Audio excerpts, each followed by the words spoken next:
Okay, good evening, everybody, and thank you for being here tonight with us for this conference entitled Hybrid Republicanism, Italy and American Art, 1840-1918. Before I begin my introduction to the entire conference, which is also taking place tomorrow at the American Academy, the center is just opening the conference, and we have the pleasure and the honor to have here with us Professor Don Doyle, who is our keynote speaker tonight.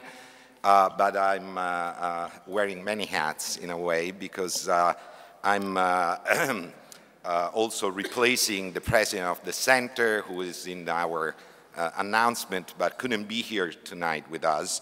And he asked me to welcome you all and to give his best regards to the distinguished speakers that will be speaking also tomorrow. The Center for American Studies is an integral part of the history of the exchange, transnational, transatlantic exchange between the United States and Italy, because it was created by Americans and Italians together in 1918. Actually, in two years, we'll have the anniversary, the 100th anniversary of the center. Actually was created as an Italian-American association and a library originally. It's still a library, the largest of its kind in Italy and the fourth largest in Europe on American studies. We have a collection of about 80,000 volumes here, plus digital collections. It's a place that basically for a whole century has been a protagonist of Italian-US relations. It was created finally as the Center for American Studies in 1932. It opened in 1934 and moved to this place actually in the late 30s. It was Mussolini's actually will that took the center here and reconstituted after World War II. By a group of then young American Studies scholars, among whom there were our professors. I teach US history at the University of Rome III, and I went back and forth, I still go back and forth between the United States and Italy. So, as one of the conference co-organizers, along with, of course, Melissa DeBakis and Paul Kaplan and Lindsay Harris from the American Academy. Again, I welcome you here, and I want to thank Melissa, first of all, because she's behind the entire project, actually. She thought it out and started getting me interested in the concept of a conference of this kind. Actually, I'm not an art historian, but you know, studying the history of Italian-US relations, I came across a lot of painters, sculptors, American sculptors and painters visiting our country in the 19th century. I specialize especially on the 19th and early 20th century. With her, there is Paul Kaplan, the other co-organizer. Actually, we met tonight for the first time, but I feel I've known you for a long time because we've been Skyping for about a year or so. And of course, Marina Gamboni, who is a good friend, besides being a colleague from the University of Macerata. She was instrumental in making us meet, and also she's the other person behind the conference. She will be speaking tomorrow, and thank you for being here, Marina. Well, I'm very happy to be able to open this conference, I must say, because, well, there are several reasons why. First of all, because the topic falls exactly within my research interests. Part of the explanation of the conference, which was written mostly by Melissa, actually goes along the lines of my latest book, on Italy and the United States and the Italian Risorgimento. And the concept and the title, I mean, the entire conference is part of a long debate that has been going on among scholars for the past 15 years and received a boost, especially by the double anniversary of Italian unification and the outbreak of the Civil War in 2011. 150 years of exchange, mutual support, and cross-fertilization of the two countries, which rose to world prominence after the completion of their nation-building processes in the 1870s, albeit, of course, in two very different positions, Italy and the United States. Yet the collaboration between Italy and the United States finds its roots in the decades around those historic events in the 1840s, 50s, and 60s, starting actually with the very first Italian refugees forced to leave the country during the Risorgimento, the very beginning in the early late 18th, early 19th century, as Americans were traveling to Italy to learn about the country, attracted by, of course, its history mainly, but also by its new political spirit that informed Italians at the beginning of the century. And they left to the United States to find shelter, and while the Americans were attracted to Italy by the idea of the Grand Tour, but of course also fascinated by the fight Italians were carrying on in those decades. Some of the artists of whom we'll be speaking in this conference were also involved in the events of the Risorgimento. A few of them fought for it. They were not just painters or sculptors, there were many writers and intellectuals, many young idealists who believed that the fight taking place in Italy was a transnational struggle for liberty and possibly republicanism, and a natural outcome of the new spirit started by the American struggle for independence. There are other reasons why I'm glad to be here, because of my long collaboration with the Center for American Studies. I had the opportunity to be its director in the late 90s and the early years of this century. Another reason is obviously the opportunity to work with such distinguished colleagues and to introduce tonight Professor Doyle, whom I met many, many years ago as a Fulbright scholar in Rome. I was completing my PhD, actually, when you arrived, and with whom I shared not only being a Fulbright alumnus, but also the research interest in these topics. I have to thank the American Academy, of course, because the American Academy is hosting the entire conference tomorrow, and the American Embassy. We have the cultural attaché here, Steve Labensky, and Gloria Berbena, the public affairs officer, and of course, Lindsay Harris, especially, and the director of the American Academy. I would like to underline, moreover, that this Rome conference, what we are doing today and tomorrow, is not the entire project. Because next year, about the same time, in October, we will meet again in Washington, D.C. to continue talking and discussing about these very issues and more in a second conference entitled, provisionally entitled, I understand, The Course of Empires, right? The American Fascination with Classical and Renaissance Italy, question mark. This second event will take place at the Smithsonian American Art Museum, to whom go special thanks because they are organizing with us this entire thing. And tonight, some of its specialists, Amelia and Karen, are here with us to participate in the conference. But a particular tribute is due to the Terra Foundation and John Davis, who have made this possible, supporting the entire program, both here and in Washington. So thank you all. So we are meeting to talk about the constant exchange, transnational movements, and mutual influence between the two countries, and about how some shared ideals of liberty and justice were reflected into the arts and more. As Melissa writes in the explanation of the project, and I quote you here because it was the best lines I could find, quote, "The idea of republicanism assumed many complicated guises in Italy and the United States in the early Republic. Italian sculptors traveled to the United States to help decorate the newly built Capitol in Washington. Many were Italian patriots, exiled because of their participation in early nationalist movements on the peninsula. They brought with them not only their unique ideas about republicanism, but also visual iconography of nationhood that Americans adopted as their own." This exchange between pre-unification Italy and the young American Republic set the stage for a dynamic cultural reciprocity that continued throughout the century, end of quote.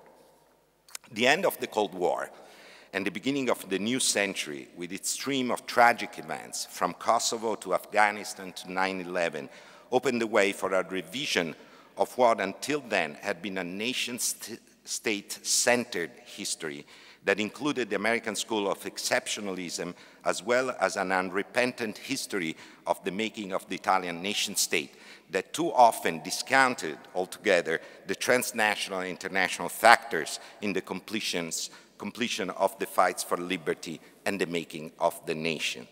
Since the fall of the Berlin Wall, a good symbol of the divisions of the past, and the appearance of a new multipolar world in search for order, the need to overcome boundaries and revisit history, especially the significance and role of nation-states, became imperative. However, this exercise brought to light an evidence that had been there all along and actually had already been pointed out by some scholars in different fields. Not only history had not come to an end, as someone contended, after the collapse of the Soviet Union and the supposed success of the Western model, and of the American one in particular, but the transnational and transatlantic exchange had been an essential instrument for the establishment of new nation-states in the 19th century, and the protagonists of those events were well aware of its import.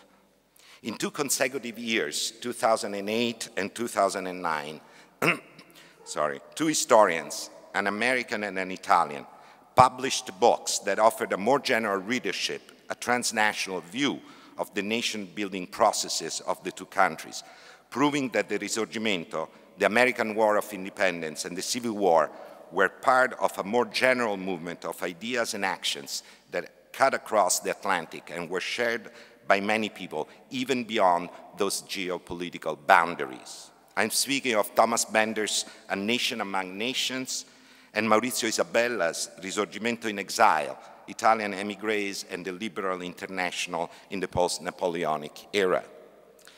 These 2 books contributed to opening a new field of research that has offered in less than a decade a new reading of the fights for freedom and justice of what is now indicated by most scholars as the long 19th century. Don Doyle's The Cause of All Nations, the book you see there, An International History of the American Civil War, is the most recent accomplishment of what can be called a new historical school in which I feel to belong. I forgot also to say that we are connected tonight thanks to the support and help of the people of the Smithsonian Institution with the American Art Museum. At the Smithsonian Institution, this conference is being streamed live from the Center for American Studies tonight. So welcome everybody also in the United States. To conclude this brief introduction, and before giving the floor to Professor Doyle, I would like to attract your attention to the 2 pictures you see behind me. Now, actually on the side. I thought it was going to be in the back. Costantino Brumidi's The Apotheosis of Washington and Francesco Pezzicar's Abolition of Slavery. They are proof of what I mentioned in this introduction and represent, in a way, a synthesis of the project that is at the basis of our conference. An Italian-Greek artist, naturalized American, who depicts the triumph of Washington in a fresco in the dome of the nation's capital, completed during the Civil War in about 1865, and an Austrian-Italian sculpture from Trieste, a city finally acquired by Italy among many quarrels at the end of World War I and later swept by nationalist confrontations between Italian and Slovene forces, who depicts a novel Spartacus, an Afro-American breaking the chains of slavery and holding in his hands the Emancipation Proclamation, with the aim of representing, of course, the transnational values of liberty and justice.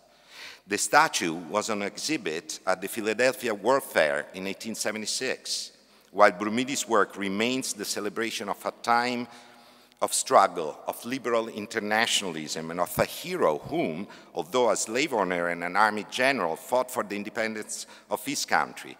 The American armored freedom that you see is triumphing over absolute monarchy and tyranny, you see on the left.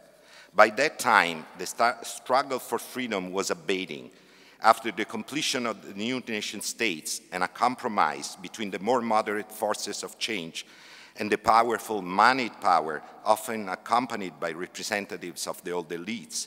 A different sense of nationhood, exclusive, self-referential, and often racist, began spreading across the Atlantic. The compromises of 1876, both in Italy and the United States, opened the way for a second industrial revolution in the West and for a political turn, in the end betrayed, at least partially, at least partially, the ideals promoted by the patriots who fought on both sides of the Atlantic for liberty and justice. Yet, as we will see in this day and a half of meetings, many combatants carried on their struggle, which in a way culminated with World War I, especially in Italy.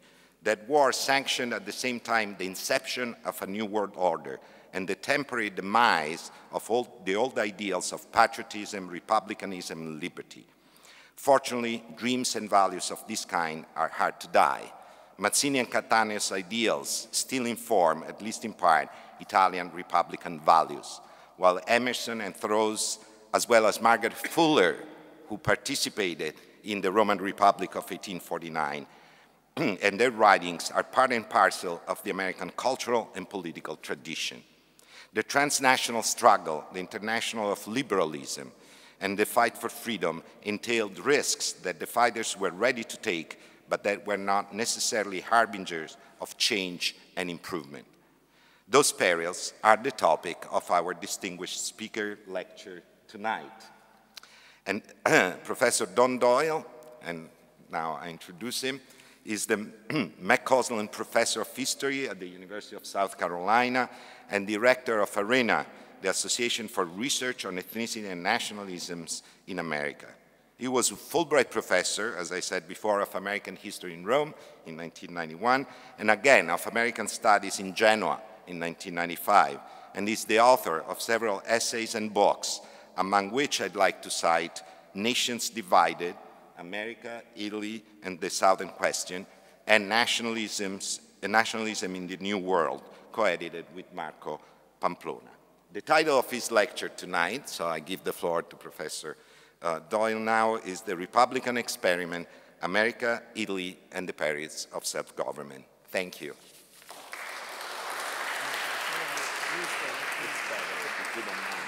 Yeah. He will be speaking from the lectern because he has the computer there and can, okay, let me help you.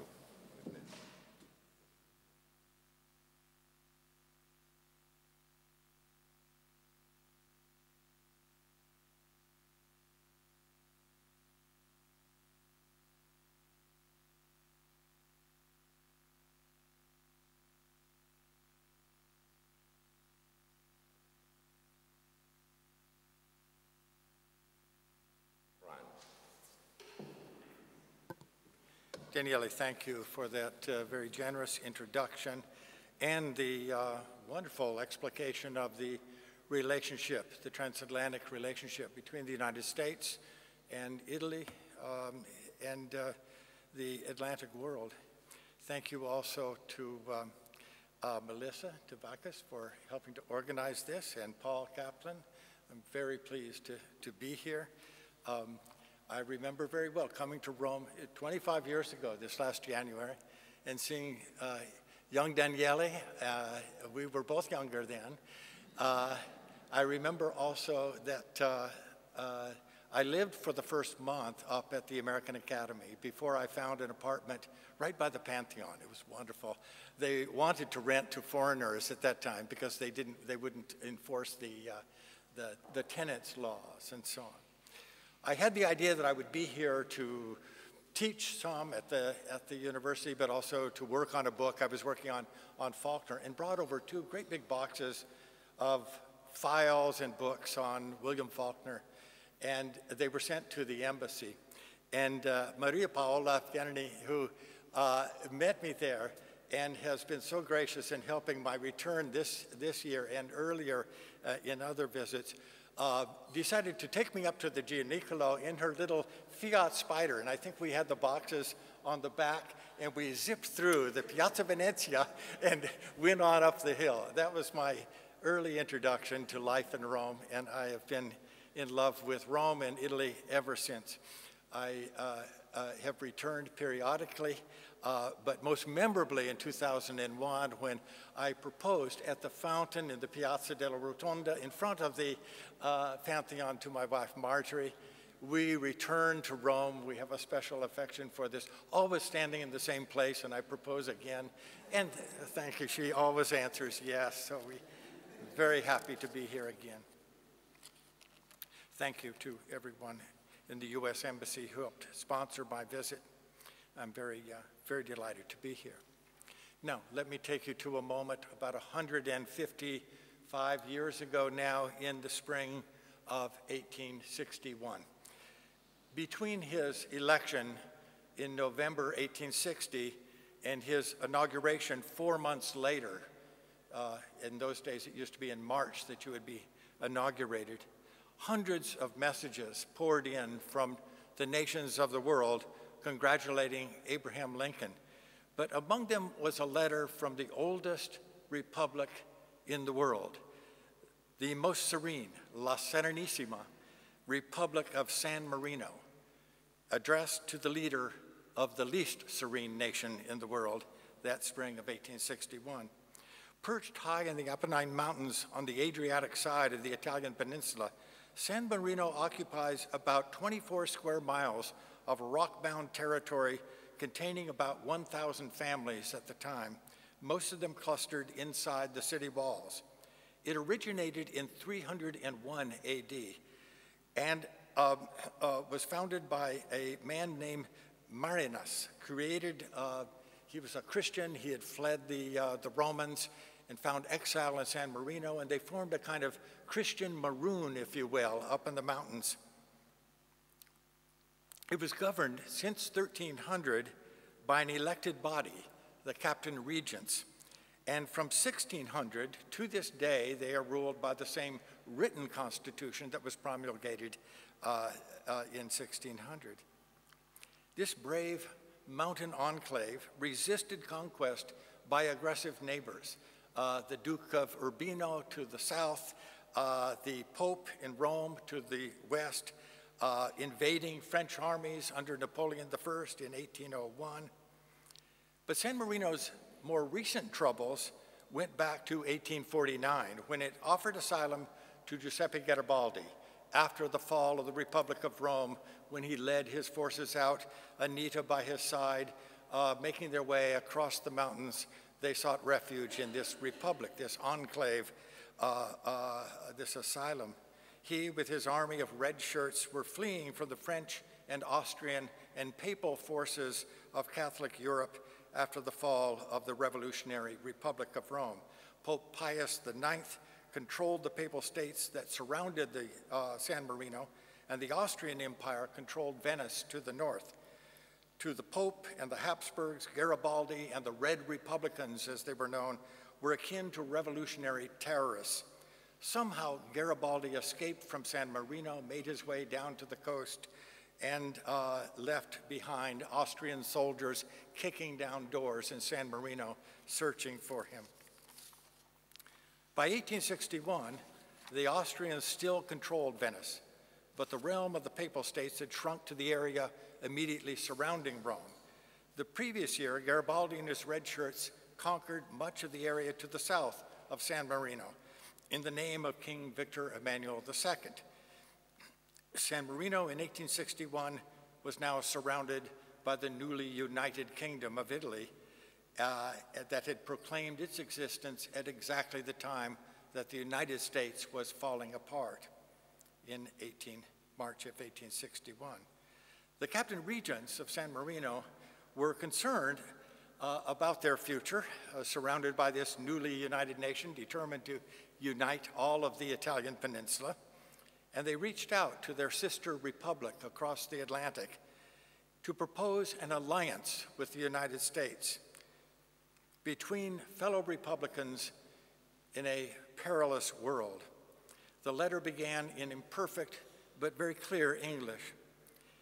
It is some time since the Republic of San Marino wishes to make an alliance with the United States of America, in that manner as it is possible between a great potency and a very small country. As we think not extension of territories, but conformity of opinions as to secure friendly relations, so we are sure that you will be glad to shake hands with a people who in its smallness and poverty can exhibit to you an antiquity from 14 centuries of its free government, maintained among the many revolutions of the surrounding countries and always respected, even by the conqueror Napoleon I. Now we must inform you that to give to the United States of America a mark of high consideration and sincere fraternity, the Sovereign Council on our motion decreed in its sitting of 25 October that the citizenship of the Republic of San Marino was conferred forever to the President pro tempore of the United States of America, and we are very happy to send you a diploma of it. I did a little story on this for the New York Times series, The Disunion. It came out in May of 2011, and apparently word across the Atlantic, and the Republic of San Marino reissued the invitation and to President Barack Obama 150 years after this letter was received. The regents then alluded tactfully to the recent difficulties of their sister republic across the Atlantic. We are acquainted from newspapers with political griefs which you are now suffering. Therefore, we pray to God to grant you a peaceful solution of your questions. Nevertheless, we hope our letter will not reach you disagreeable, and we shall expect anxiously an answer which proves us your kind acceptance. The letter from San Marino was addressed to Lincoln in New York City. They must have thought, and why not, that New York was the capital of America. It took a little while to get to Washington. It probably arrived in mid-April, a very busy time for the United States of America in 1861. And Lincoln was just about to experience a lot more political griefs, beginning with the fall of Fort Sumter. But on May 7, amid all the turmoil, Lincoln and his Secretary of State, William Henry Seward, both of them signed the letter, and probably Seward composed it, found time to graciously accept the honor of citizenship bestowed on the new president by San Marino. Great and good friends, although your dominion is small, your state is nevertheless one of the most honored in all history. It has, by its experience, demonstrated the truth, so full of encouragements to the friends of humanity, that government founded on Republican principles is capable of being so administered as to be secure and enduring. You have kindly adverted to the trial through which this republic is now passing. It is one of deep import.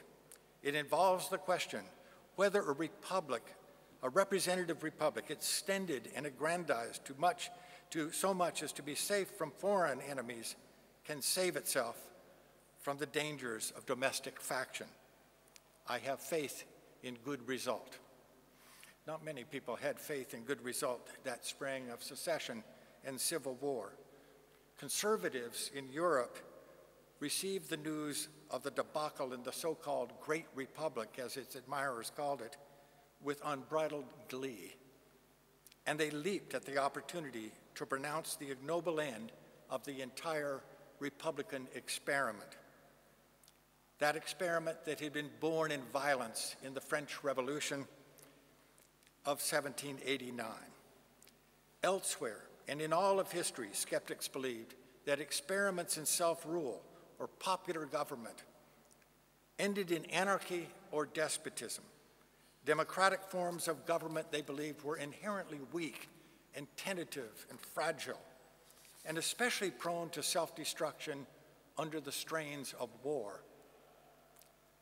In Britain, Tory Member of Parliament Sir John Ramsden took the occasion to advise the British public that they were, quote, now witnessing the bursting of that great Republican bubble which had been so often held up to us as the model on which to recast our own English Constitution. The first duty of the British government, he advised, ought to be to strengthen, quote, the great distinction between the safe and rational and tempered liberties of England and the wild and unreflecting excesses of mob rule, which had too often desecrated freedom and outraged humanity in America. Another venerable Tory, the Earl of Shrewsbury, addressed his constituency in the Shire Hall meeting, congratulating the British on its aristocratic tradition of government and compared its success and stability over the decades with the extreme democracy that was now running amok in America. Those of you who stand before me, you're seeing democracy on its trial, Shrewsbury said, and they were seeing how it had failed. Those standing before me, he prophesied, who lived long enough would see monarchy return to America, and not only to America, but to all of the American republics in the Western Hemisphere. Anti-American sentiment ran equally strong among French conservatives who had witnessed 2 failed Republican experiments of their own country. Your republic is dead, Achille Fold told one American, and it is probably the last the world will see. You will have a reign of terror and then 2 or 3 monarchies. French conservatives saw in America's democracy the same fatal flaws that had doomed their own violent history with republicanism. In the North, one of them explained there was an aristocracy of wealth, and another of ultra-Puritan reverends who led their flock beneath a mantle of hypocrisy and intolerance. Le Monde, an anti-monarchist journal, condemned the American experiment as a mistake from the beginning. 80 years ago, the Republican tree had been planted. Now its spoiled fruits had fallen, and its roots were rotten. It added ruefully, behold the slave-holding rebels proclaiming Vive la Liberté. French skeptics, too, prophesied the return of monarchy to the United States, whose bloody civil war was further proof that people simply could not rule themselves. Spain's ultra-conservative Catholic press was even more severe in its judgment of America's godless experiment. In the model republic of what were the United States, we see more and more clearly how little account is a society constituted without God merely for the sake of men. Look at their wild ways of annihilating each other, confiscating each other's goods, mutually destroying each other's cities, and cordially wishing each other extinct. It mocked the so-called model republic, founded in rebellion and atheism, quote, populated by the dregs of all the nations of the world and living without law of God or man. And now America's Republican experiment stood doomed to, quote, die in a flood of blood and mire and serve as a rebuke to the flaming theories of democracy. One London Times reporter wrote to a future diplomat to France, John Bigelow, "Every friend of despotism rejoices at your misfortune. It points the moral and adorns the tale in every aristocratic salon. It is the shame of them who have perhaps overzealously advocated the absolute perfection of the great republic." For enemies of republicanism, the term experiment inferred that popular self-government was unproven. Government by the people, according to skeptics, was destined sooner or later to devolve into anarchy or despotism, and America seemed to be proving both options as possible. America's great republic was only the latest in a string of examples going back to ancient Rome and to the Republic of Rome in 1848-49. For defenders of the Republican experiment, the word experiment suggested that the world was awaiting a crucial verdict, that it was unproven, yet to be decided, and that the friends of freedom everywhere in Latin America as well as Europe must stand with America in its hour of trial. Both uses of the term also implied momentous change in the future. The outcome of this experiment and this trial would change history. The American War, many observers came to believe, would decide the destiny of democracy and of freedom, particularly free labor, for generations to come. Karl Marx, writing for the New York Daily Tribune, saw the war as the last stand of a feudal landed aristocracy, fighting to preserve enslaved labor. The first grand war of contemporaneous history, he wrote, is the American War. The highest form of popular self-government till now realized is giving battle to the meanest and most shameless form of man's enslaving recorded in the annals of history. He excoriated the great powers of Europe for taking advantage of the disarray in America.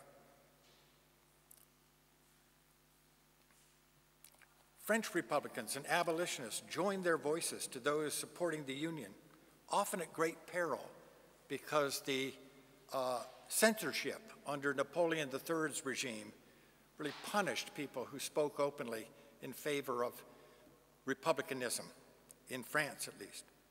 Count Agénor de Gasperin, an ardent abolitionist and reformer, now in exile in Switzerland, proclaimed the American conflict not as a failure, but as a reveille, a call to arms and to united support for America in its time of need. One of the gravest conflicts of the age is opening in America. It is time for us in France and in Europe to take sides. Now is the moment, Gasperin implored, to sustain our friends when they are in need of us, when their battle, far from being won, is scarcely begun. Edouard Laboulaye, a French history professor, was the leading expert on American constitutional history at the Collège de France. And he defied censors to lecture on the American question in front of students. The lecture halls began to crowd with students. Foreigners came to visit in Paris and listen to this man who dared to speak in favor of America and of the Republican experiment that was under trial there.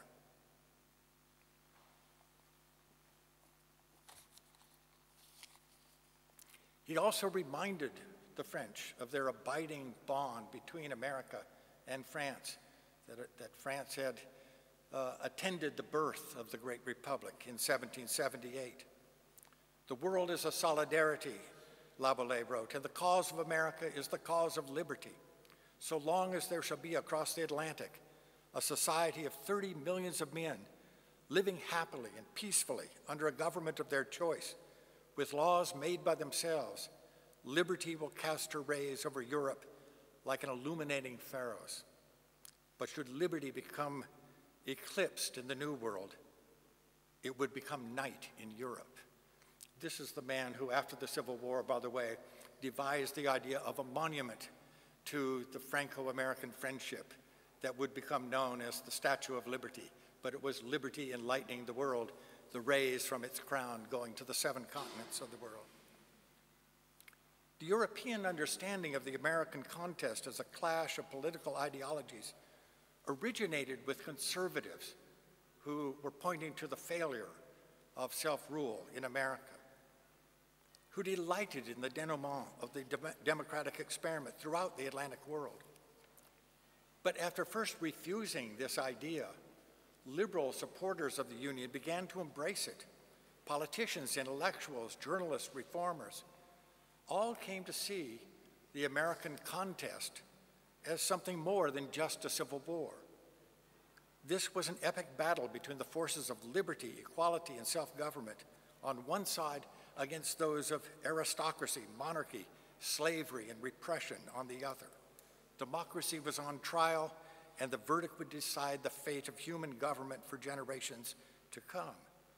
In the 1860s, they were horrified to see the government of the people seriously imperiled in the one place where it had proven successful and durable, the United States. When Abraham Lincoln, in December of 1861, said that that America was the last best hope of earth, he wasn't bragging. this was a mournful plea for America and its friends to uphold its experiment, its imperiled experiment in popular government. In the mid-19th century, it appeared to many that the world was moving away from democracy and moving away also from ideas of human equality on which republicanism was based, toward repressive government. And instead of seeing slavery as withering away and dying out, it appeared that slavery was on the cusp of a robust, new,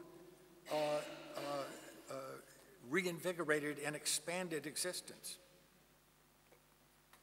The Confederate South had no intention of giving up slavery. In its Constitution, it copied nearly everything from the U.S. Constitution, but added a clause that there shall never be any law forbidding slavery by any state. Its very purpose in breaking away was not just to preserve slavery, but also to expand it into the Caribbean, to make alliance with Spain, with Brazil, to expand it into Mexico. Had the Confederacy succeeded, it would have meant a new birth of slavery, not of freedom, coming out of the American Civil War. And it would have been a serious blow to the experiment in egalitarian democracy throughout the Atlantic world. So some of this was Europeans projecting onto this distant Civil War, this great epic contest. But there was, in fact, a great deal of truth to the idea that much was at stake in the outcome. This Manichaean notion of a war representing the forces of good and evil, locked in mortal combat, fitted very nicely into the dramatic, romantic temperament of the mid-19th century. Lincoln and the Republican Party had come to power by depicting the cause that they represented as that of liberty and emancipation, equal opportunity, against that of the slave power conspiracy. As soon as the rebellion raised its head in America, they saw European empires circling like vultures over the dismembered body of the great republic.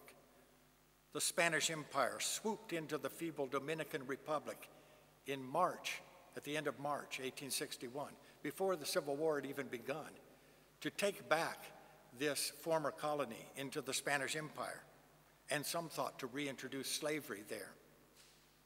They also picked fights with Peru and Chile over supposed affronts to the Spanish flag and its honor, and in another part of what appeared to be an effort to reclaim lost colonies.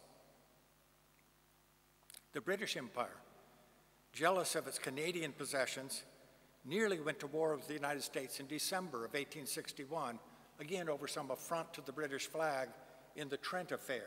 If you remember, a Union Navy officer apprehended 2 Confederate agents on a British ship, and this was a violation of international law, and it nearly set off a war. But the most ambitious and the most eager to take advantage of the enfeebled United States was France. Their idea was to, Napoleon III's idea was to fulfill the grand design for the Americas, which would be to seize control of Mexico, build a canal across the Central American isthmus, to create a 2-ocean empire, and to regenerate the Latin race, as the French referred to it, to lead in South America as well as in the Old World, and to create an opposition to the Anglo-Saxon and Teutonic forces of republicanism in both hemispheres. In October 1861, delegates from Spain, France, and Britain met in London to organize the Tripartite Alliance, whose first mission was to invade Mexico.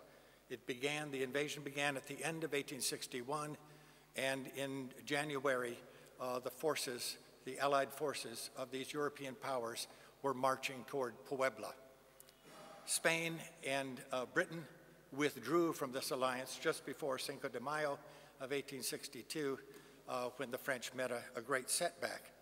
But the French were even more determined to conquer Mexico and to make of it an experiment in monarchy as opposed to the experiment in republicanism.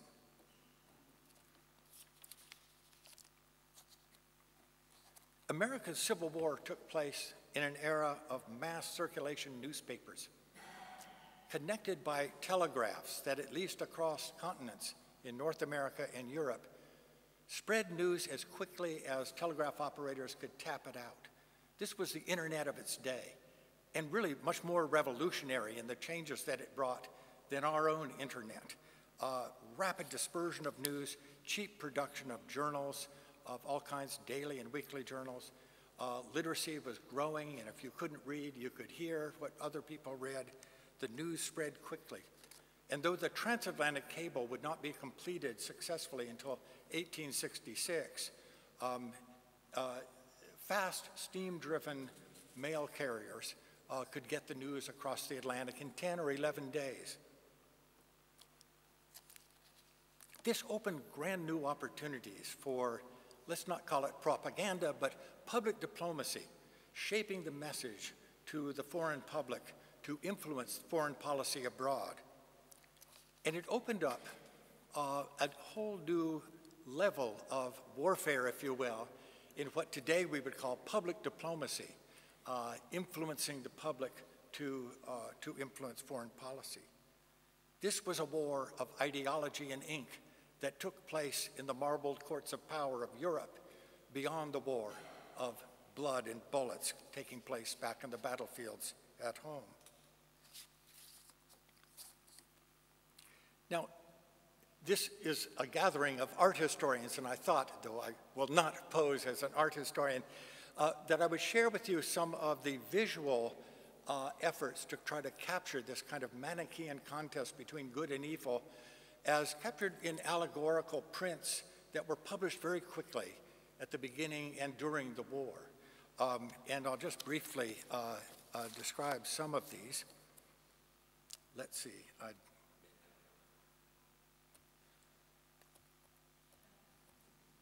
Okay. This is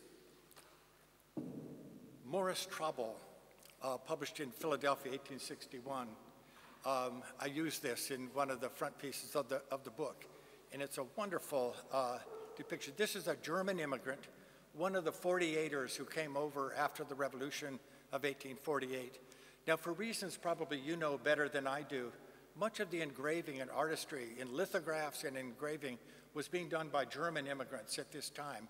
I looked in vain for Italian artists working on these subjects, and there should have been some, but I didn't find any.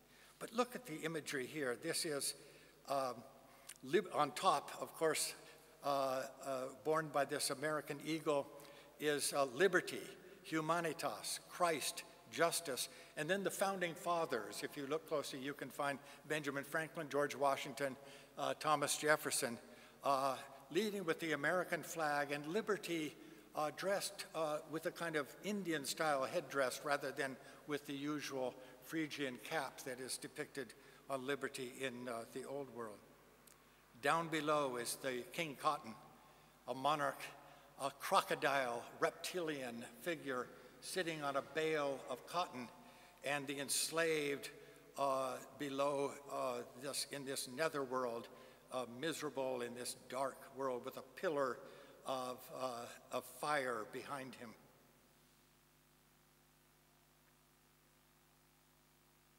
Here's another by Christopher Kimmel, another German immigrant born in 1830, comes to New York City. And here we see, again, a kind of stark contrast between these Manichaean opposed forces with liberty in the center. And there she has the Phrygian cap that, of course, goes back to ancient Rome as a symbol of emancipation and became part of the age of revolution in the 19th century, a symbol of revolution and of liberty. And there, justice on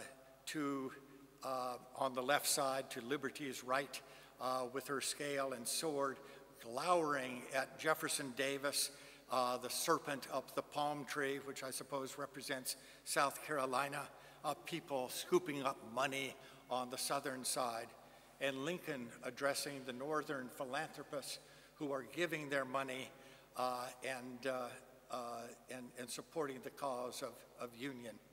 There on the left also is James Buchanan, the incumbent president, who is sleeping while the union falls apart.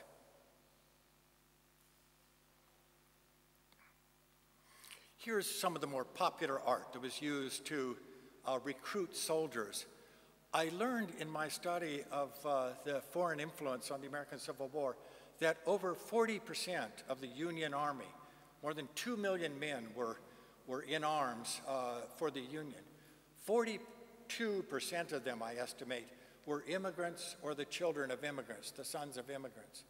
Many of them who had come over before the Civil War, some of them who came during the war to fight for the Union or to fight for the cause of the Republican experiment, fighting the world, the battles that they fought in the Old World or that their parents had fought in the Old World. And there you see sometimes the same kind of stock imagery, liberty, the cap of liberty above, and in various languages appealing. Here's General Siegel, a German-born officer with a recruitment poster in French appealing to them, and various other iterations of this. Another two examples of the recruitment. There's a German recruitment poster. And of course on the left, the Garibaldi Guard, perhaps the most cosmopolitan of all of the regiments from New York. They still have reenactors with these fantastic uniforms like the Bersaglieri with these grand hats with the big plumes and dark blue uniforms. Women also who are reenacting their role in the regiment. And look at the languages here, Patrioti Italiani, in Italian, Hungarian, French, and German. So this was in honor of Garibaldi, and it was hoped, you know, that Garibaldi would come and fight for the Union. Lincoln actually issued an invitation in September of 1861. But using his name, they rallied this cosmopolitan polyglot group. The Pledge of Allegiance was given in 13 different languages. They had Catholic, Jewish, Protestant chaplains who could speak various languages. It was led by a Hungarian, and it was one of the more remarkable of the foreign legions that fought for the Union. Smolinski on the right was the son of a Polish hero in the age of the Revolution. And there, a kind of medieval figure, apparently in tights, is recruiting people. The fascia uniforms of European origin were often a big come-on for the soldiers. This was an image that was crafted for music, poem, and then set to music by Scottish music writers called The American Flag, and it captures in the lyrics some of the spirit that they are appealing to. Many of the foreign volunteers were coming from the British Isles, either during the war or more often before the war, and coming from Canada as well. And again, liberty now, a kind of Americanized liberty with the Phrygian cap and the American flag also with a cap on top. And of course, when Lincoln died, immigrant artists depicted this in allegorical terms, with Washington embracing Lincoln as he is raised to the heavens, the apotheosis or the martyr victorious. And another by a German artist. This was copied from a print that was made for Washington, and even the Indian that was in Washington's, the print for Washington is included here, though the connection to Lincoln is not clear, but the same kind of references with the Liberty cap. The other hint of the Washington origin is the shield, which includes fewer stars, 14 instead of the 32 that were in the Union. And here another, this German artist, this was published in Europe and shows Lincoln surrounded by faith, hope, charity, and the muses of architecture, wisdom, harmony, and force as historical figures. So this kind of deification of the martyr Lincoln is universalized, and that's what I want to turn to next. I will talk briefly about a medal that was given to Mrs. Lincoln. And this, though it was originally in gold, this is a bronze replica of it. And I use this because it's readable. And there, of course, you see the familiar profile of Abraham Lincoln. And in the back, the dedication on the tomb to Lincoln, an honest man, abolished slavery, reestablished the Union, saved the Republic without veiling the Statue of Liberty. This medal, too, helped give birth to what later would become the Statue of Liberty, a greater monument that was talked about in 1865. There's the actual gold medal held in my hand, in that gloved hand that I was able to get in the Library of Congress, which they brought out of the gate. It's very heavy, by the way, solid gold. When it was presented to John Bigelow, the ambassador now of France, the committee said that if France possessed the liberties enjoyed by Republican America, it is not by thousands but by millions that would be counted with us, the admirers of Lincoln and the partisans of those opinions to which he devoted his life and which are consecrated by his death. Tell Mrs. Lincoln that in this little box is the heart of France.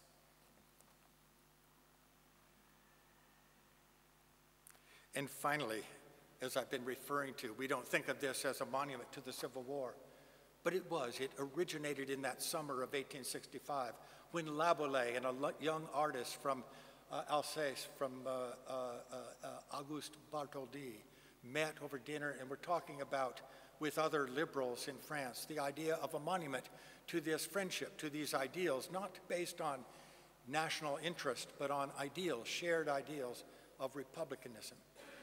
And of course, you know the story about how it took them more than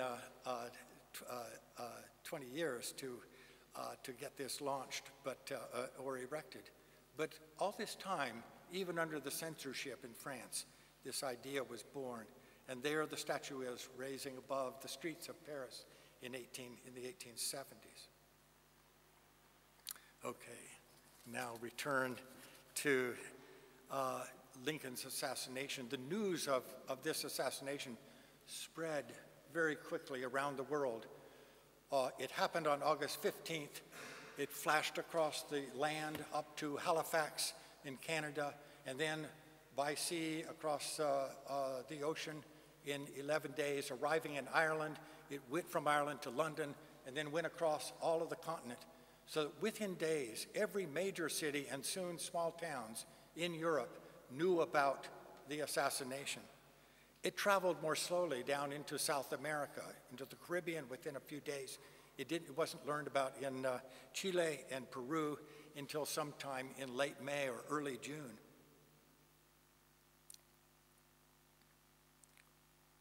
Freedom of assembly and speech was protected in Britain. It was probably the freest nation in Europe, and crowds formed outside the US legations in London and gathered before consulates all across the British Isles. Within days, people were meeting in town halls, in churches, in meeting houses of all kinds, trade union halls, to show their support for the United States, to express their sympathy to Mrs. Lincoln, their support for President Johnson, but also to express a protesting in indignation against their government, who they believe sided with the Confederacy. Not officially, they were neutral, but who supported the Confederacy and allowed the ships to be built that helped to advance the Confederate cause. But also to show the government, the governing classes, the aristocratic classes of Britain, that a republic had not only won this war, it had survived 4 years of grueling civil war and even an assassination. And against all of the predictions, the republic, the Union, had survived.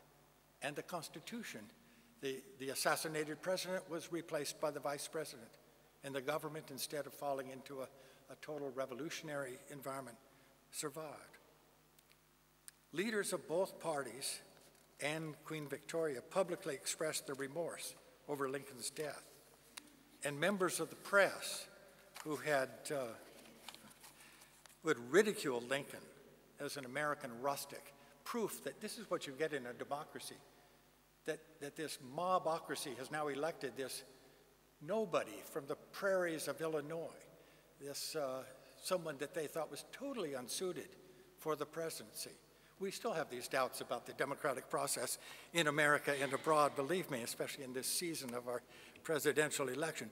But here it was now Lincoln was being praised by his critics during the war. In London, again, Karl Marx rose to read the letter of condolence to President Johnson from the International Workers Association. It is not our part to call words of sorrow and horror while the heart of two worlds heaves with emotion. Even the sycophants who year after year and day by day stick to their Sisyphus work of morally assassinating Abraham Lincoln and the great republic he headed stand now aghast at this universal outburst of popular feeling and rival with each other to strew rhetorical flowers on his open grave. Marx was giving it to the hypocrites. Workers across Britain embraced Lincoln as one of their own, a working man who had become president and headed a state. From the seaport of Brighton, they declared in their resolution, "This meeting of working men sympathizes the more deeply with the untimely death of Abraham Lincoln, as he was the first president elected from the working classes to the high position of ruler of one of the mightiest nations of the globe, that he carried successfully the struggle of free against slave labor. And we confidently hope and believe that his successor, Andrew Johnson, who also sprang from the same class, may complete the work so nobly begun." What really amazed the U.S. diplomats abroad was how the common people of Europe had followed all the events of the war. They knew the Lincoln story. They repeated in the newspapers the narrative of his story, the woodsman, the rail splitter, the honest man, Honest Abe, and in all these very remote places in Europe, they testified to this in letters of condolence and resolutions of sympathy. Listen to this from Acireale, a little fishing village on the east coast of Sicily. You cannot be farther from the heart of Europe and still be in Europe than to be in Acireale. "Your president, Abraham Lincoln, has fallen victim of an assassin's arm. May his blood weigh in the balance for the regeneration of your states. We, a committee, desire to transmit to your proud and brave people a word that may avail to express the intense grief experienced here on the announcement of the death of so great a man. We assure you that throughout the nation, as if it were one individual, the human heart could not restrain its grief and staggered beneath the weight of so great a calamity. Abraham Lincoln was not yours only. He was also ours. Because he was a brother whose great mind and fearless conscience guided a people to union and courageously uprooted slavery. Brothers, the trial is not ended. The country calls for fresh martyrs, the last contest, and on the news of your victory, we will rejoice with you as we now grieve with you." And one more letter, if I may, from Chieti in Abruzzo, again, a very rural and isolated area that you would not have thought had been so up to date on the news from America. "From the summits of our mountains and bulwarks of liberty, from the banks of our rivers and the shores of our seas, a people who wish to be united, free, and independent have long bent their eyes upon the events of the great republic, whence they expect a new light to radiate upon the world with a new era of democratic civilization. Your history is the same as ours, from Camillus and Cincinnatus to Franklin and Washington, from Lincoln and Seward to Garibaldi and Mazzini. the tradition of the great struggle between good and evil, liberty and slavery, civilization and barbarism, national autonomy and the rule of foreign despots has ever been the same. The roar of your battles was born across the ocean and awakened an echo in our Apennines. In Palermo, the city fathers named a major avenue Via Abramo Lincoln. Garibaldi's grandson was named Lincoln. Probably hundreds, if not thousands, of others in Europe named their children, and certainly piazzas and buildings and roads after Lincoln. Now, Pope Pius IX was kind of the embodiment of reaction in Europe, and he was notable for being the only head of state, if you will, who did not issue a letter of condolence, and it was noteworthy at the time. But the liberals of Rome voiced their own support for the fallen leader in America. Regretting, they wrote, that they were still severed from the bosom of the great Italian family. Remember, Rome was still independent now in 1865 from the United Kingdom of Italy. And therefore, they had not the theocratic power still in control, a worthy interpreter of their sorrow for the horrible crime. They took action. They removed secretly, which I believe means stole, a tablet from the agor of Servius Tullius, a Roman emperor who was heralded as a champion of popular liberty against patrician oppression.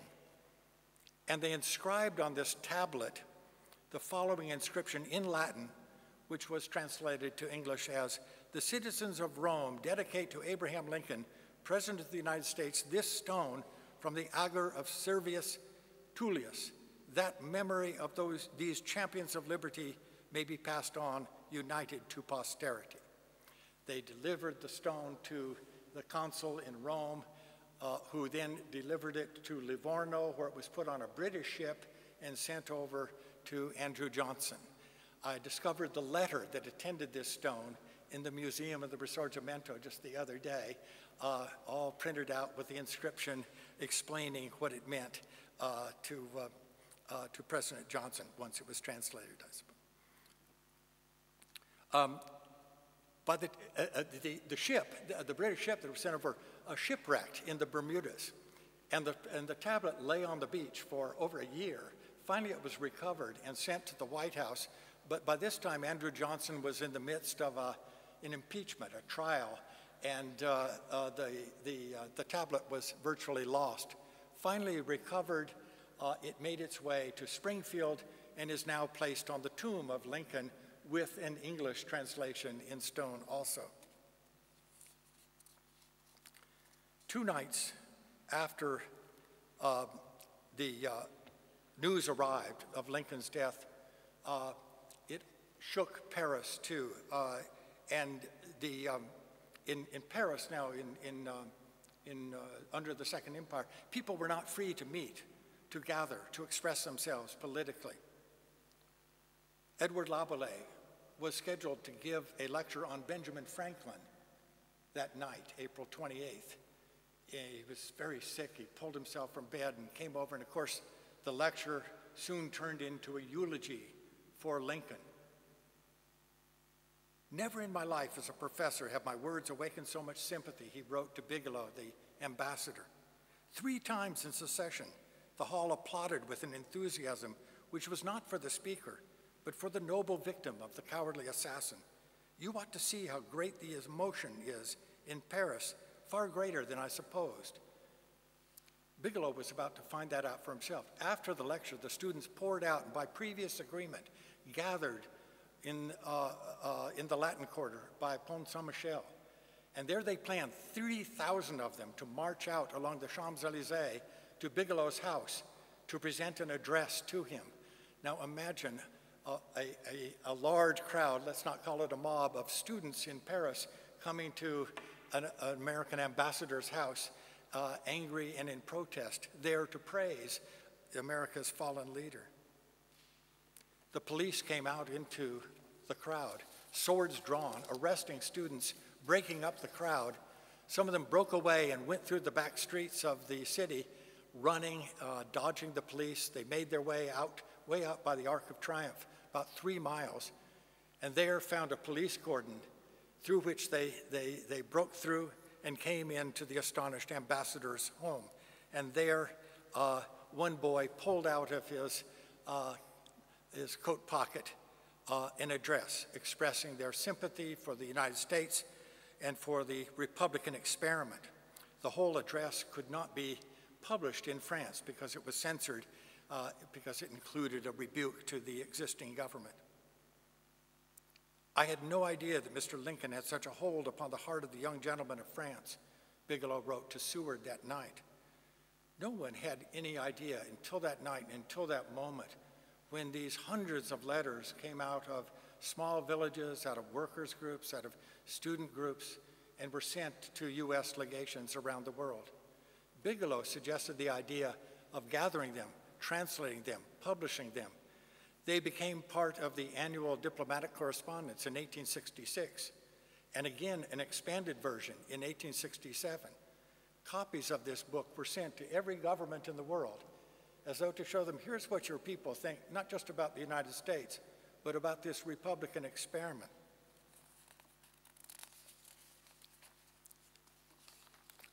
It gave courage to Republicans across Europe and gave them the idea that not only that the war had proven that a republic could withstand civil war and assassination, but in America, but that it could spread and that it could continue elsewhere. I don't think I have time to tell the story of the 2 sous subscription that led to the medal, but that was another popular movement in which people donated 10 centimes or 2 sous in the old form of money.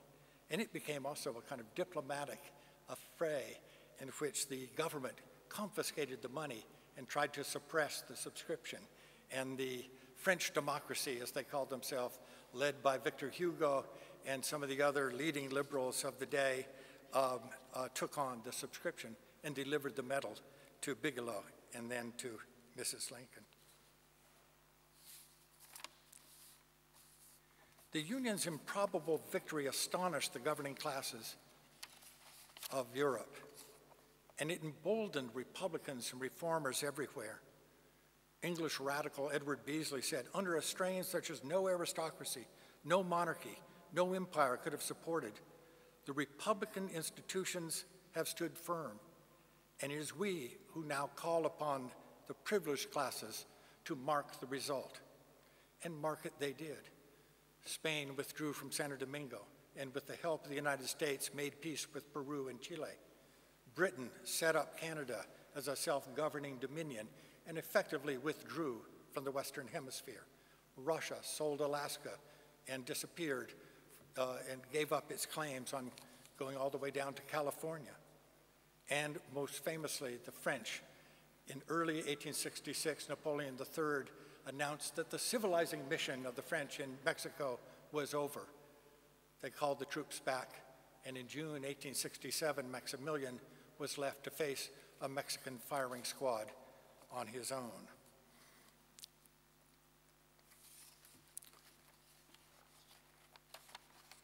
And in Britain, in 1867, a really momentous year for the Republican experiment, crowds were forming. They had organized the Reform League, calling for universal suffrage and voting truly universal for women as well as for men. In the face of massive demonstrations in Hyde Park, Parliament caved in and passed the Second Reform Act in 1867, which vastly expanded the right to vote to the working classes and middle classes in Britain. The cordon of slavery and empire that had surrounded the United States in 1861 had withered away. And whatever other ills democracy would suffer in the decades ahead, the idea that government of, by, and for the people, that it would not perish from the earth, had been proven. The experiment had proven good. And there was reason to hope that Europe would in due time also discard dynastic rule and find its way toward democratic self-rule. Eugene Peloton, one of the French liberals, put it this way: America is not only America, one place or one race more on the map. It is yet and especially the model school of liberty. If against all possibility it had perished, with it would fall a great experiment. Thank you.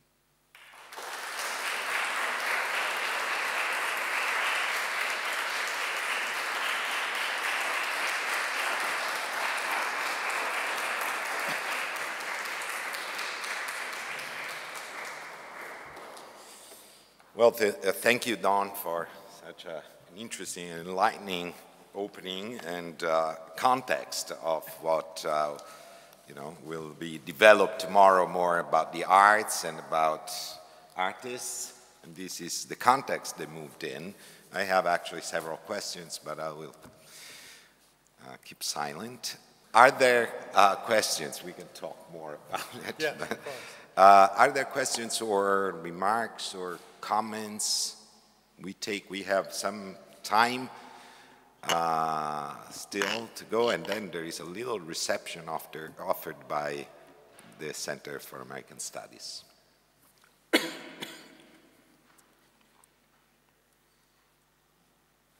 I break the ice? Paul has.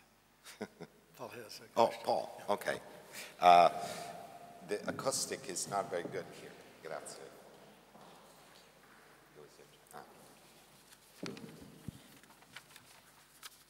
Just to get things started, thank you so much for that, with so many fascinating details. Do you think there's any particular reason that, Haiti or Aceh at that particular moment in the 60s were places from which these congratulations came? Or was that just a sample of many others from the...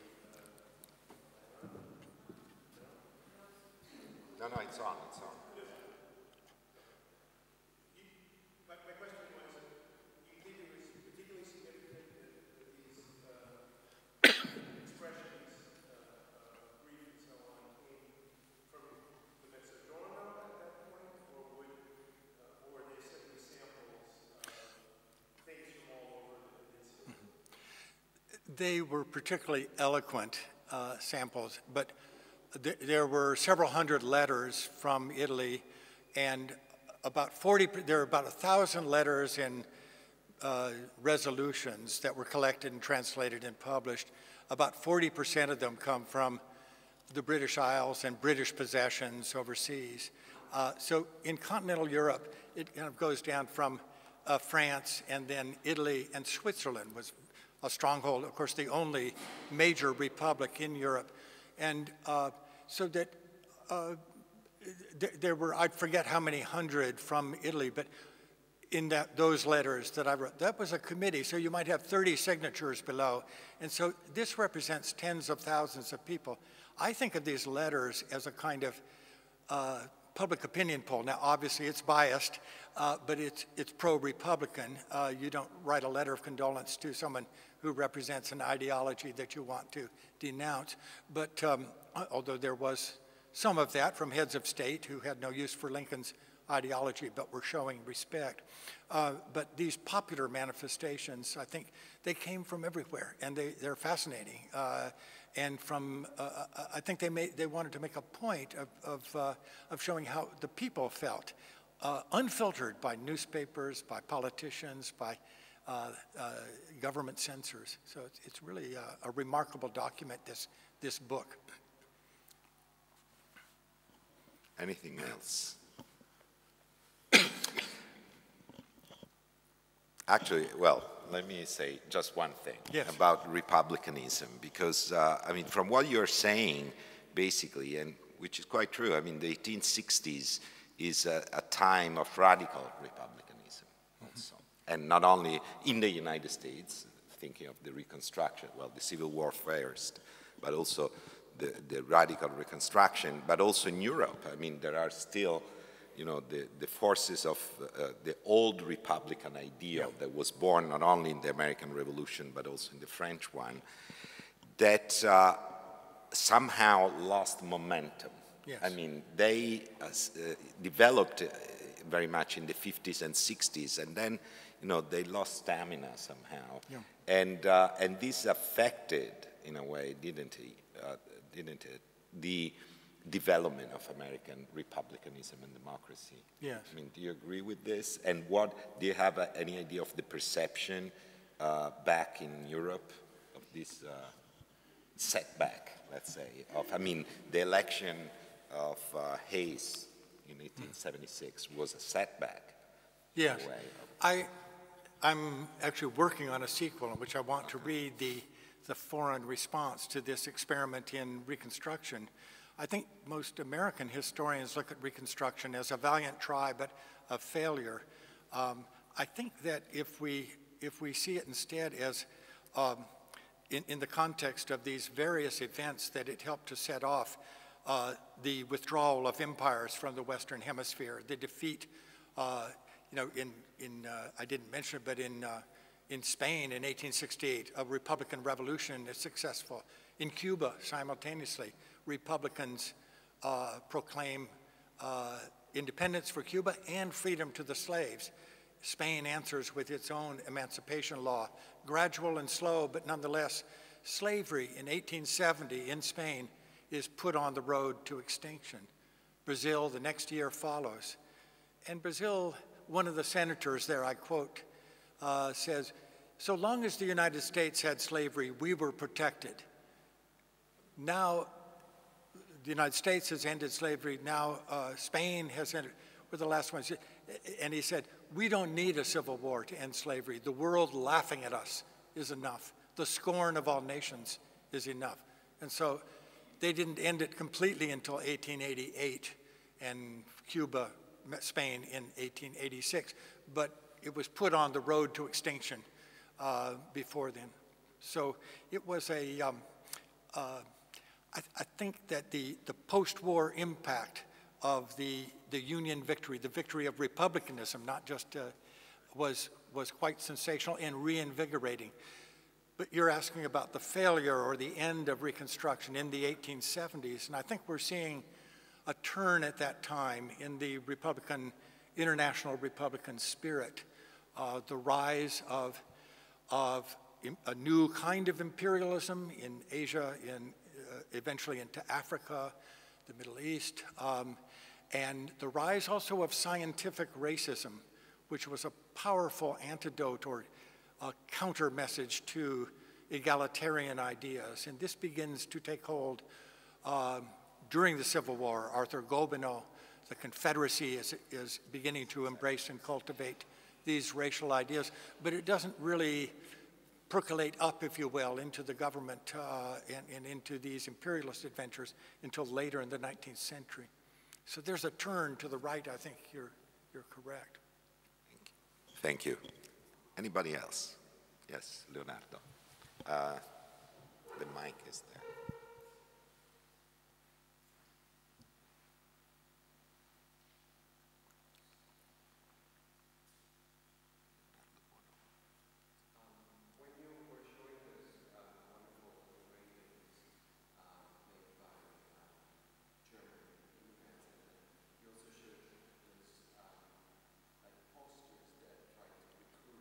Yes. I was reminded of the fact that one of the Italians who took part in the Civil War on the side of the Union was in fact a member of the aristocracy. I'm referring to Luigi Palma Cicinola, that went on to become the first director of the Metropolitan Museum. Mm-hmm. And what is fascinating about this figure is that he was an aristocrat, but he disliked the South immensely because he thought that what he really detested was their aristocratic pretensions. How dare they think that the way aristocrats even show them what real aristocracy is. Mm-hmm. Yeah. Yeah. So it's a very interesting figure. Yes. And it also shows how a European aristocrat could actually fall in love with the idea of American. Yes. Yes. Yes. Two of the more famous or noticed aristocrats who came to fight for the Union were the Orleans princes, the descendants of Louis Philippe. And this was a kind of many thought, a rebuke to Napoleon III and a demonstration that they were now prepared to lead France in a more Republican direction than their grandfather had been. I think they were grandchildren. Yes, one more, and then I think we can. Just I can't hear. can you? Okay, yeah, right. Hold it. Right.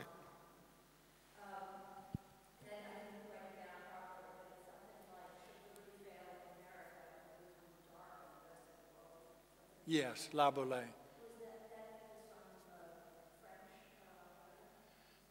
Yes, that was Edouard La Boulaye, the French history professor. Yes.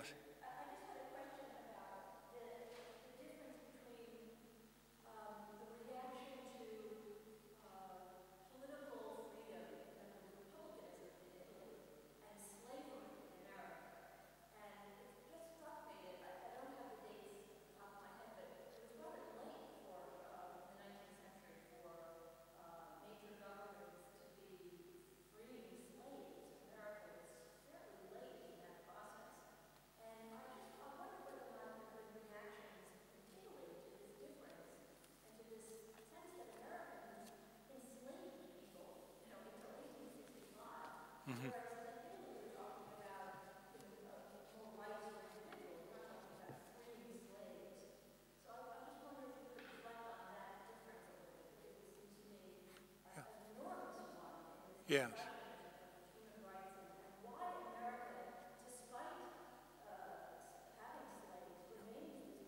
Yes. Yes. By this time, La Boulaye is writing after the Emancipation Proclamation, but before that was issued, there was a great deal of consternation in Europe. The book I wrote begins with this entreaty to Garibaldi to come and fight for the Union, and Garibaldi says, what are you fighting for? If you're not fighting to emancipate the slaves, then this is just another civil war with no moral interest to the rest of the world. And it was embarrassing to the United States because Lincoln had guaranteed slavery in the States. He did not want to, his purpose was not to perpetuate slavery, but he did not want to give any cause to the rebellion, to reify their idea that they were rebelling in order to preserve their rights as property owners. So this is a process. The United States is both the first and one of the last to end slavery. The states of Vermont and New York and other states begin to abolish slavery even in the late 18th century. But you're right, they're slow. And this is not just another slave nation. 2/3 of the American slaves in the American hemisphere were in the United States. 4 million slaves. So it was a very powerful bastion of slavery. And if the Confederacy had won, who knows what the future of slavery and democracy would have been. At first, the John Distay of the historian, I didn't believe all of this kind of rhetoric about this battle, this epic battle. But there really was a lot at stake in this war. So I think that what you're seeing is the Union trying to tell, here is what we're fighting for. It really is, at the beginning, a conservative message. We're not going to disturb slavery. We want just to protect ourselves. It's a kind of imperial, conservative message. It's the Confederacy who's saying, we want liberty and self-government.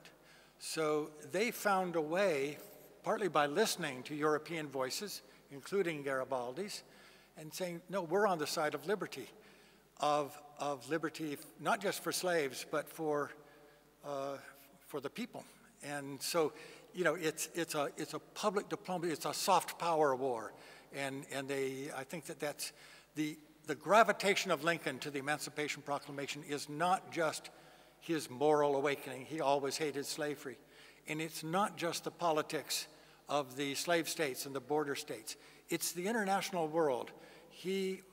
Karl Schurz, the ambassador to Spain, a German revolutionary, decides to resign his position in Madrid, and he comes to Lincoln and meets with him in February 1862.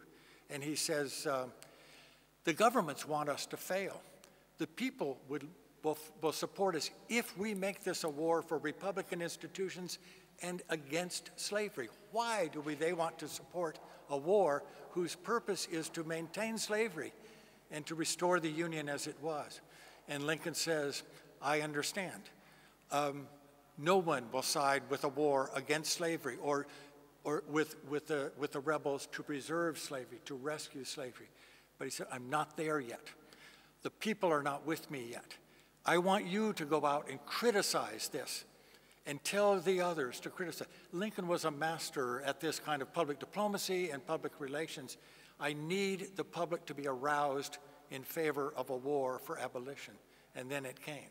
So he saw it coming much earlier than we expect. Okay, one last quick question. I see that there is a hand up here and a quick answer. Okay. So then we eat something. We're getting afterwards. thirsty and hungry. Drink. I listened to you very carefully, and actually, what the lady asked and what you answered in a way partially answered my question. The Emancipation Act was signed by Lincoln at the very end of the war. Is that correct? No, in September 1862, it was issued. In January 1863, it was finally promulgated as law. There was an interim period there. But the constitutional ending of slavery in the 13th Amendment, that was not passed and ratified until the end of 1865. It's December of 1865 that America, the United States, finally ends slavery.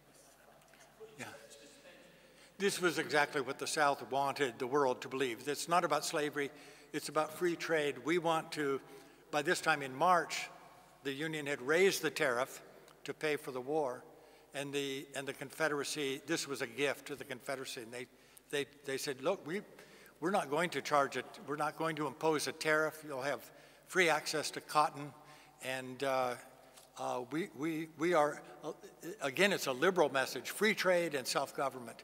And so they were on the side of progress, it seemed, at the beginning of the war. So that changed, and it changed in part because of Lincoln's adroit maneuvering toward emancipation, bringing the public with him and encouraging this discussion of the purpose of the war.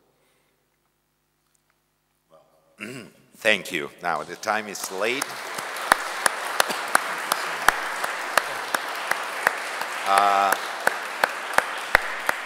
So we are now having a break this way, right, Paula? You know, it's this way, right? We are having a little something, a reception, and we'll convene again tomorrow morning at 9:30 at the American Academy, and we'll be streaming the conference again live in the United States in Washington, D.C. In the afternoon, correct? Right. Thank you all.